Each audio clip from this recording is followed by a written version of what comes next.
What's up, guys? Welcome to the Stats Free Sports channel. Here to bring you an NFL Training Camp Roundup style video, going through a couple teams, probably 10 to 15 teams, giving you some of their lowlights, their highlights, also some main key talking points for some of those teams, as well as some contract news, extensions, issues going on around the league, as well as injuries. But before we get started, guys, stay in tune with the channel. I'm not pushing the likes, share, subscribe stuff. Do what you want to do, but just stay in tune with the channel. Excuse me, at Stash Free Sports handle is everywhere: Instagram, Twitter, X, Twitch, Threads, all that good stuff. Twitch, I'm gaming on Twitch now more consistently than ever the last month or so. So I stream college football 25 as well as MLB The Show 24 Road to Glory. So just stay tuned with the channel. I post content pretty much daily, either going live or posting videos. So let's get into the video, guys. Contract extensions first. Let's start with Tua and Jordan Love, two big name quarterbacks. Tua gets 4 years, $212 million. Love gets 4 years, $220 million. Let's start with Tua first. You follow the channel since I started this channel 4 or 5 years ago. You will know I love Tua. Tua was my guy. I thought Tua would be a star. He's getting paid like a star, but he's just to me, he's barely an above average quarterback, and nothing wrong with that. He's getting paid like he's a star quarterback, but he's not quite that. That's just what the market calls for. But I said this past summer, the spring, around draft time, during the draft cycle, I said then, if I'm the Dolphins, you have to realize Tua can't take you to the promised land, so I wouldn't pay Tua. I wouldn't pay a bunch of guys. I say that a lot. If I was a GM/owner, I would be super, super strict. I know your team got to be competitive and all that stuff, but I would have found a way to either keep Tua one more year or get up off of him and get Kirk for a year or two, Kirk Cousins, or, Brissett or somebody, and then drafted Penix and then moved on there and just kept trying. I don't think you have to revamp your team at all, but the Dolphins, to me, aren't ready to win right now. Offense, the firepower is great, the speed kills, all that good stuff, but Tua's game isn't there, and that defense, more importantly, isn't there either. They were kind of trash last year, that Dolphins defense, under Vic Fangio. He's now gone, but they lost a lot of people, and plus they have some of their main guys still injured coming into the season. So I don't really see the long-term growth of Tua or the Dolphins. I think they'll be more on the decline than going to incline. So we'll see what happens in the future. But this deal to me will not age well, and most people know that about this deal here. Going to Love real quick. It's deservedly, obviously. It's deserved that he get this deal. 4 years, $220 million. He's in the shadow of Aaron Rodgers. He surpassed that shadow this year, in my opinion. Took the team to the brink. Almost won. Almost got to the title game. Just didn't quite get there. But he played very, very well. So obviously that's a no-brainer there that he would get paid. Going to some issues real quick. The major thing is two wide receivers. I have a third, but we'll discuss him right after these two and his team. That's Brandon Ayuk. Obviously, he wants a payday or gets traded, or maybe both. I had a video out in May that I think he'll be going to the Commanders. That news kind of popped up a couple weeks ago, but none came of it. We'll see if he gets paid or not, but he is a camp hold-in. He's at camp, just not doing anything there. So we'll see what happens there, and we'll touch on the Niners a little bit later as well. Ceedee Lamb, I think he's a holdout, if I'm not mistaken. Reportedly, everything I've been seeing and reading, that he's going to take a couple weeks off until this things get fixed. So we'll see if Dallas Cowboys, bend to his will, or will he just play this year before the extension kicks in, or the deal gets done. We'll see. We'll see there. And now going to the Patriots and Matthew Judon. Report just came out right before the video started that him and head coach Gerard Mayo came to words. He was a hold-in at camp. He was at camp doing little things here and there, but not too much. Him and Coach Gerard Mayo came into words, and then he reportedly left after talking to Coach Mayo. And look, I've said it a while ago, Matthew Judon, 31, 32 years old. I did 2 videos, one solo just on him, and one was a 5 or 7 player video saying, "Guys, I expect to be traded after the NFL draft." He was on that video, and he's on his own solo video. I am very, very into him being traded. I've said that then. I'll say it now. I think he'll get moved on from. Who doesn't need a veteran pass rusher like Judon on an expiring deal? Whatever team trades for him probably won't sign him, or if they do sign him, it'll be a super team friendly deal that's easily cuttable. So we'll see what happens there. Everyone, even Jabril Peppers got an extension from the Patriots. So we'll see what happens, but I definitely think Judon will be traded. I've been saying it all spring, all summer long. I'm going to keep saying the same thing until he gets extended or still he gets traded. So we'll see what happens there. Javon Baker, rookie, 4th-round receiver, I believe out of Purdue. He has been impressing like crazy. I believe they had on full pads today. They had on just the tops early on, shoulder pads and helmets a couple days ago, and he was balling both. he was going crazy on both one-on-ones, team drills. He even burned Christian Gonzalez a couple times, and I love him. I said that during draft night and in the draft process last year when he was drafted. He's my bet to be the next great cornerback in the NFL, but he definitely got burnt very badly against Baker, which happened, so nothing to really look into there. But he's been balling out. Hearing him talk at draft night and ever since then of seeing stuff about him, I never really fed into the hype, but now you kind of have to. He looks amazing. Will he start over or get more PT than KJ Osborne, some of those guys? It's possible, but we'll see what happens. And also, bad news, Christian Barmore, big man for the Patriots. He has blood clots, out indefinitely, so hopefully he can bounce back there. No, Lord willing, but hopefully maybe come back next year. This year with blood clots, it could be cleared up soon. It probably won't from what we've seen in the past with this stuff. So wishing him the best, but that blood clots issue is more important than playing ball. So I'm glad he's got it found and taken care of ASAP. Next, the Niners. Speaking of Brandon Ayuk, his team is going through it. Injuries is in my notes everywhere. The rookie running back from Louisville, Isaac, he's hamstring or something. Both rookie wide receivers, Ricky Pearsall, he came back today though, if I'm not mistaken, but he was out with a hamstring. Jacob Cowling was out with a hamstring or knee or something. Someone else out with a hamstring or knee. What's the lineman's name? I had his name in the notes, but I took it out. I forgot his name, but the lineman, Drake Jackson from USC a couple years ago. He's out with a knee injury. So injuries been going on for the Niners, and plus Brandon Ayuk's holdout. I seen a report somewhere about Brock Purdy throwing 3 or 4 picks in practice today or yesterday or something. Not concerned. It's practice. I saw Lamar Jackson threw 3 or 4. It's not concerning. It happens. It's practice. You're getting better. It's supposed to happen. So I'm not concerned there at all. That's really it for the Niners. Getting that Ayuk issue worked out is the main thing. Whether they trade him or not, we'll see. But with Ayuk being out, but being a trade in, not trade in. He's being a hold in at camp and not practicing. With Cowling out, you're going to see a lot of Ricky Pearsall and how good he is and how good he fits in the offense. That could influence the Niners to want to get off of Ayuk now. You never know. So we'll see what happens there. New York Giants, the main thing, the top 2 stars, Daniel Jones. He's up and down, still inconsistent. And then Malik Neighbors, rookie out of LSU, is looking good, looking very good, looking very impressive. That's really the main thing there. I seen some one-on-one battles with what's big boy from the Panthers that just got traded, Brian Burns, and the tackle from Bama a couple years ago, not Neal, but the other one, Thomas. I seen them do one-on-ones. They both winning, losing.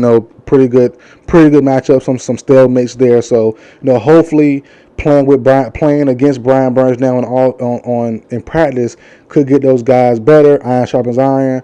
Neal, Thomas, all those guys need to get a little bit better and hold up more for Danny Jones and their offense and their string of running backs who they have.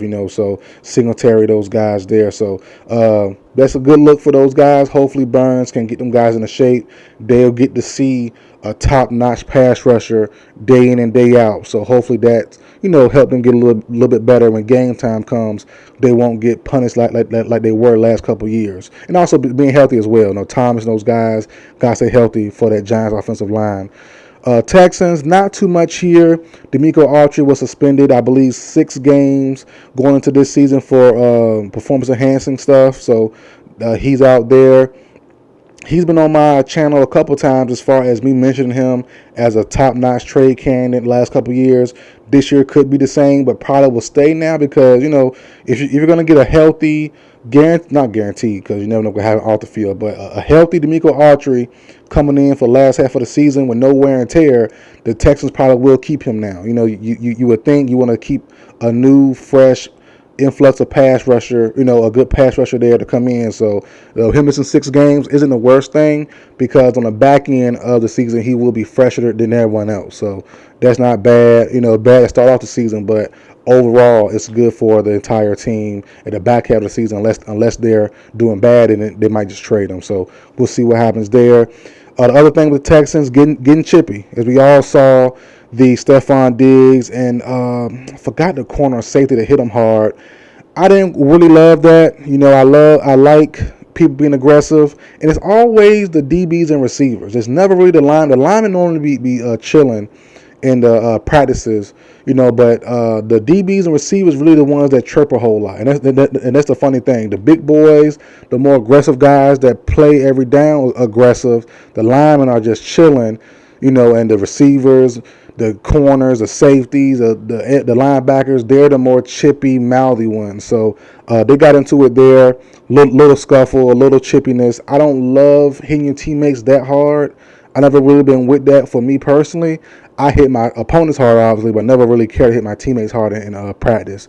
That wasn't really my thing, especially not my star player, with your star addition and Stephon Diggs. So I wasn't really with that. But, it's Canada. It is what it is. It's the big leagues. They're trying to come in and set the tone. I get it, but I don't love that from the Texans defense. I've got the player name, but yeah, I didn't really love that for me personally. Going to my NFC South rival, I am an Atlanta Falcons fan, but going to the Saints, Marshawn Lattimore has a hip flexor injury. We'll see what happens there, but I know they regret not trading him. He was on the trade block for a while this offseason. Nothing really materialized from it. The Lions, the Jaguars, a bunch of teams were rumored to try to get him, but nothing came of it. I know they wish they would have traded him now because his value is going to shoot down. And if he does get back healthy and the Saints not playing well by the trade deadline, somebody could get him for a bag of chips almost, probably, third, fourth round instead of the first or second they could have got during this draft process and also doing the offseason before getting injured. So, Lattimore's a great corner, but he has a lot of injury history and always pretty much stays banged up. So when he's healthy, he's dominant, or he's very, very good. When he's not, obviously, the best ability is availability. So he's not available right now. We'll see how much the hip flexor sets him back this season. Hopefully he comes back healthy before the season starts. But, we'll see. We'll definitely see. And last thing for the Saints, Talisa Fuaga, right tackle selection out of Oregon State. He's phenomenal. Everything I've been reading. Eric McCoy, center for the Saints, said he's looking great. He's now starting left tackle. Trevor Penning, former first-round pick a couple years ago, is now at right tackle since Ramczyk is out for the full year. And that should be a good thing, because Penning needs a new start. And I think needs a fresh start, and going to the opposite side could do that. And then also you have Fuaga, not everybody, but he was a lot of people's probably tackle 2 or 3, and he definitely played a great right tackle role at Oregon State, and I think he'll be great wherever he goes. Well, he's in New Orleans now, but he will probably be great at left or right tackle in the big leagues, and he's left right now since Ramczyk is out. And Penning, hopefully he can bounce back. Was a pretty good prospect, but there was some talk about him not being that good back then a couple years ago, going in the first round. But hopefully he can tap into his potential and get his career going and save his career, before it gets any worse. Because left tackle play, last couple years, he hasn't really been that good. Going to the Steelers, Russ injured with a little calf injury. Can Fields take over the QB1 spot? I don't think so. I still think it's Russ' job to lose. I still think Russ will go into the season as a starter. But as I said when this move happened, I think Russ will lose the job eventually, but not before games are actually played. And we've seen Fields play good in camp from what I've seen, and we've seen him throw a couple picks, one pick today to Deontay Johnson, a couple of bad balls. I just think Russ will be the guy when games officially start. And then, if something happens, an injury or bad play, a prolonged period of bad play, 3, 4, 5 games, then you might see Fields come in then, but not before games actually start. I think Russ is the QB1 until games start, for me personally. And then you have 2 rookies going crazy. Peyton Wilson been phenomenal from what I've been reading the last couple weeks. And then you have Roman Wilson, who I said from the get-go who would be going crazy. A receiver from wide receiver from Michigan has been very, very good at Michigan. I think he'll be better in the NFL. I said that the night he got drafted. He went to a great spot in Pittsburgh. They just got to scheme up the ball for him, and I think they'll be just fine. And Peyton Wilson flying to the ball, being aggressive.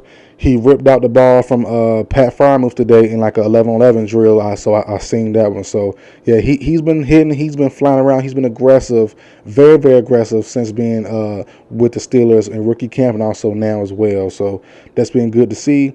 Then you have the Chargers. 2 young receivers going, kind of on the opposite spectrum of things.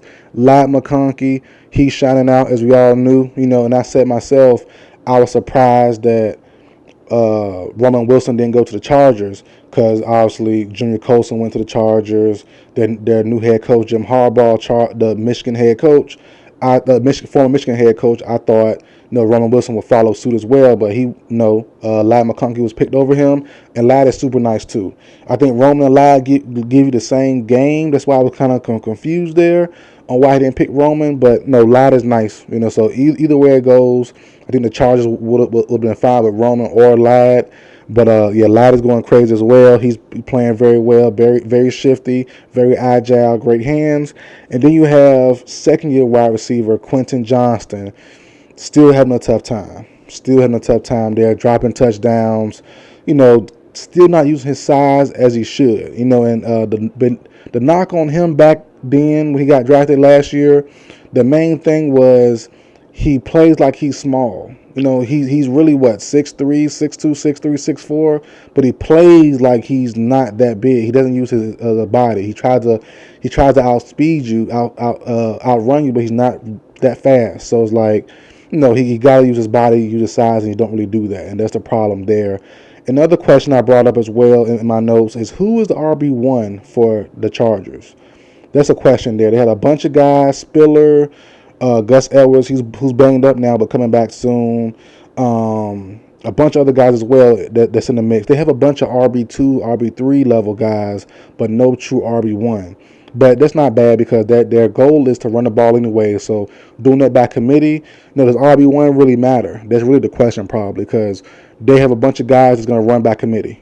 Gus Edwards, physical, weigh you down. Then you got Spiller and the other guys are gonna just do other things as well and run different styles. So, but Gus the Bus Edwards is the bus for sure. He's gonna run through defenses, run through arm tackles, and just wear the defense down. And then you have the play action and stuff with Herbert and those guys is gonna really turn up the offense a little bit and make him be more efficient. So RB1 doesn't really matter. But I was just wondering who would start once the game starts, but it doesn't really matter. They're going to run the ball with everybody for the most part. Whoever's available, they're running that ball under Harbaugh and Greg Roman. So we'll see with that Chargers team and what they do this year. Big disappointment last year, in my opinion. Hopefully they can bounce back this year. 2 more teams left. Well, 2 more situations left, but 3 teams. The Vikings. Byron Murphy needs help. That's my biggest thing. Byron Murphy needs help. Looking at the Vikings playing, their defense not playing that well. At least the cornerbacks. The cornerbacks are getting burnt. We've seen Andrew Booth get burnt a couple times. Yeah, Byron Murphy, and also an injury to one of their other corners as well. I forgot his name now. Forgive me for that. But he got injured, done for the season. I think torn Achilles or torn ACL, something like that. But yeah, Byron Murphy. Long story short, Byron Murphy needs help in the worst way in that cornerback room. And also the QB battle is not a QB battle. I've said that the night the draft happened. I'll say it now.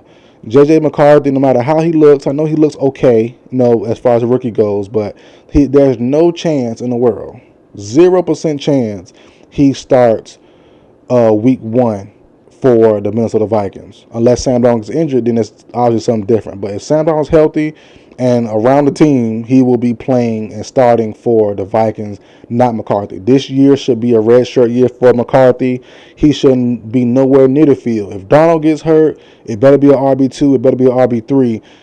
McCarthy should not be playing, shouldn't be even be dressing out, to be honest. He should be worried about learning the game, getting better, and just figuring out these defenses. That's the main thing he needs to do and getting comfortable for the future.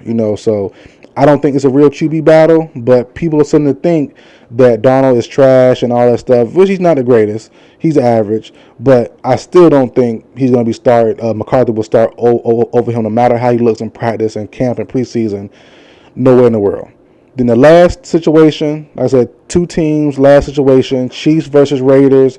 As we all seen, the Raiders smack talking early versus their rivals, the AFC West rival, Kansas City Chiefs. They're calling Pat Mahomes Kermit the Frog. They got a Kermit the Frog puppet. They're talking trash, calling him out his name. And all you saw Pat Mahomes say was, "It's going to get handled," end quote. It's going to get handled. That's not good. Why would you want to rile the GOAT up? And I say the GOAT, current era GOAT, not all time, but current era GOAT. Tom Brady's gone, Peyton and all them guys are gone, obviously. Rodgers around, but he's not as good as Pat Mahomes, in my opinion. So why do you want to rile up the current GOAT? I don't understand. I don't get it. So, I know they played well against him last year and gave him problems and all that stuff. I love the attitude of the Raiders. But you want to leave him alone, though. leave him alone. Leave the GOAT alone. And I want to speak on two rookies from the Chiefs, or one from the Chiefs, one from the Raiders. Raiders running back Dylan Lob, if I say his name wrong, forgive me for that. He's looking pretty good. Obviously, he's coming to the camp or coming to the season as running back 4, but pads are coming on soon for the Raiders, and that could change quickly. I don't think he'll get running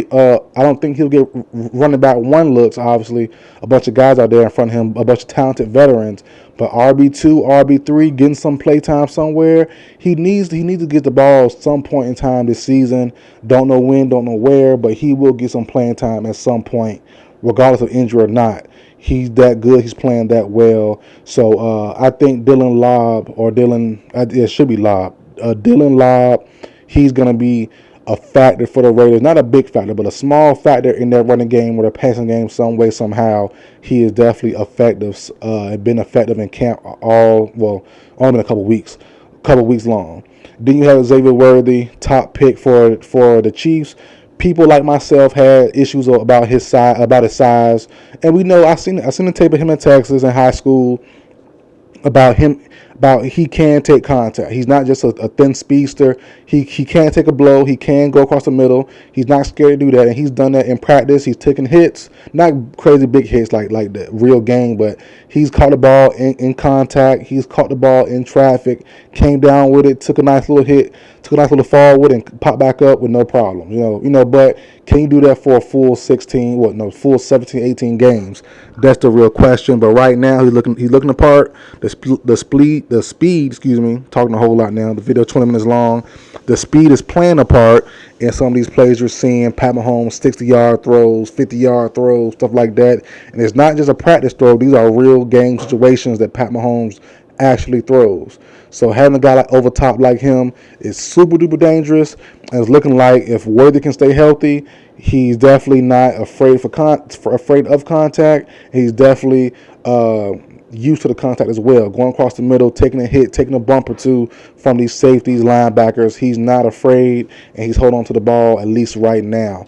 Good hands, fairly good hands, and he's not afraid of catching traffic as well. So we'll see what happens with the Raiders and Chiefs games. They play twice this year, so we'll see. I'm sure the atmosphere will be raucous, but I just say, I know that they're trying to be aggressive, trying to have a different attitude under Coach Pierce, but leave the goal alone. Leave him alone. Y'all did y'all big one last year. This year could be a different story. It definitely could be, but we'll see. I could be wrong on that front. The Raiders could have his number from this point on, but that is doubtful. That definitely is doubtful in my opinion, but we'll see. That's it for the video, guys. Like, share, comment, subscribe. I will see you guys next time.